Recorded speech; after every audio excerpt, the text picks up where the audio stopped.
नमस्कार। आज हम बात कर रहे हैं डे ट्रेडिंग की दुनिया की और हमारे पास है किताब how to day trade for a living के कुछ खास हिस्से। हम समझने की कोशिश करेंगे कि ये डे ट्रेडिंग आखिर है क्या चीज़। क्या ये सच में जल्दी अमीर बनने का कोई तरीका है या फिर एक प्रॉपर सीरियस काम है? चलिए इसकी गहराई में उतरते हैं। बिल्कुल, और ये समझना बहुत ज़रूरी है क्योंकि अक्सर लोग सोचते हैं बस सस्ते में लिया महंगे में बेच दिया, लेकिन ये उससे कहीं ज़्यादा है।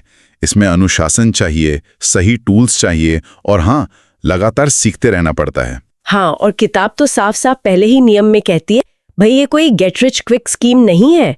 ये बहुत बड़ी गलतफहमी है लोगों में, बल्कि आंकड़े तो कुछ और ही कहते हैं। शायद सिर्फ 16% लोग ही पहले 6 महीने के बाद पैसा बना पाते हैं। ये तो काफ़ी कम है। हाँ बिल्कुल, और ये आंकड़ा ही दिखाता है कि ये कोई जुआ नहीं है।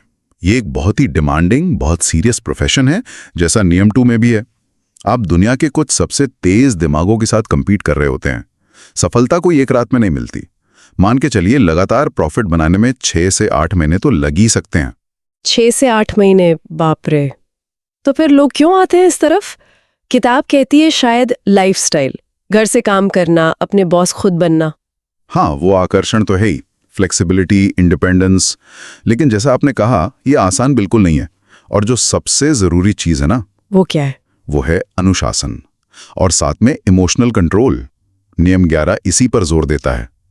असल में डर या लालच में आकर ट्रेड करना, मतलब इमोशनल होकर फैसले लेना, ये फेलियर का सबसे बड़ा कारण है। अच्छा, आपको अपनी भावनाओं को साइड में रखकर एक प्लान बनाना होता है और उस पर टिके रहना होता है। और हाँ, आपकी फिजिकल और मेंटल हेल्थ भी बहुत मैटर करती है। और सीखने का क्या? क्या बस थ्योरी पढ़ने से हो जाता है? नहीं, बिल्कुल नहीं। किताब सिमुलेटर ट्रेडिंग पर बहुत जोर देती है, मतलब नकली पैसे से असली मार्केट में प्रैक्टिस करना। अच्छा, डेमो अकाउंट जैसा? हाँ बिल्कुल। कहते हैं कि सिमुलेटर में एक दिन प्रैक्टिस करना असली अकाउंट में हफ्तों की ट्रेनिंग के बराबर हो सकता है। और सीखना तो कभी बंद ही नहीं होता। मार्केट हमेशा बदलता है, आपको भी बदलना पड़ता है। ये बात तो सही है। अच्छा, सीखने और अनुशासन के अलावा नुकसान से बचना भी तो बहुत जरूरी होगा। सबसे जरूरी यहीं पर रिस्क मैनेजमेंट आता है। किताब कम से कम 2.1 के प्रॉफिट लॉस रेशियो की सलाह देती है।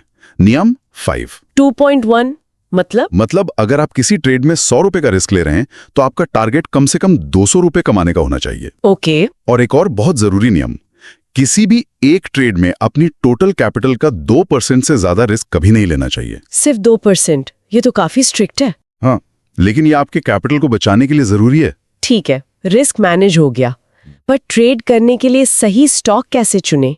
किताब में स्टॉक्स इन प्ले का जिक्र है, ये क्या होते हैं? हाँ, स्टॉक्स इन प्ले वो स्टॉक्स होते हैं जो किसी खास खबर की वजह से, जैसे मान लीजिए कोई अर्निंग्स रिपोर्ट आई या कोई एफडी अप्रूवल मिला, अच्छा, तो वो मार्केट के आम ट्रेंड से अलग चल रहे होते हैं। हाँ। नियम 7 इसी के बारे में है और इनमें अक्सर वॉल्यूम भी अचानक बढ़ जाता है। आपने कहा वॉल्यूम बढ़ जाता है, मतलब नॉर्मल से ज्यादा? हाँ, रिलेटिव वॉल्यूम, मतलब उस दिन उसमें उसके एवरेज वॉल्यूम से कितना ज्यादा ट्रेड हो रहा है। अच्छा। अगर ये बहुत ज्यादा है तो दिखाता है कि उस स्टॉक में अचानक बहुत लोगों की दिलचस्पी बढ़ गई है। ये एक अच्छा संकेत हो सकता है। और इन स्टॉक्स को ढूंढने और फिर ट्रेड करने के लिए क्या चाहिए होता है?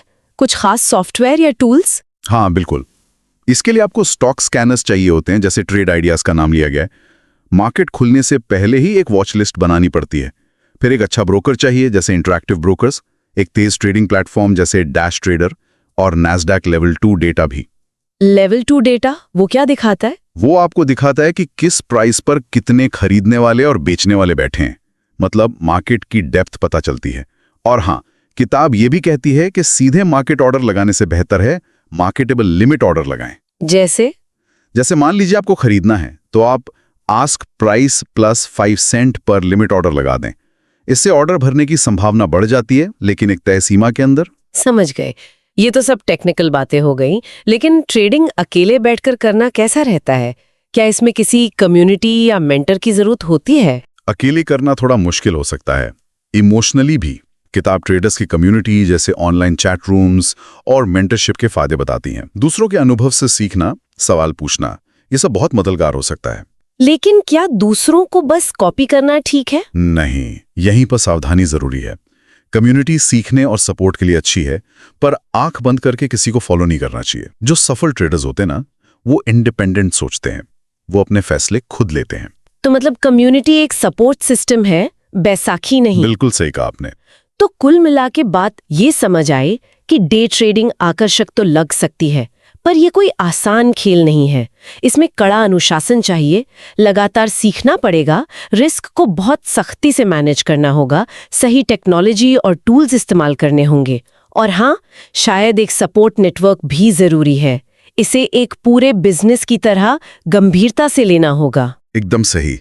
और अंत में एक सवाल सोचने के लिए छोड़ जाते हैं।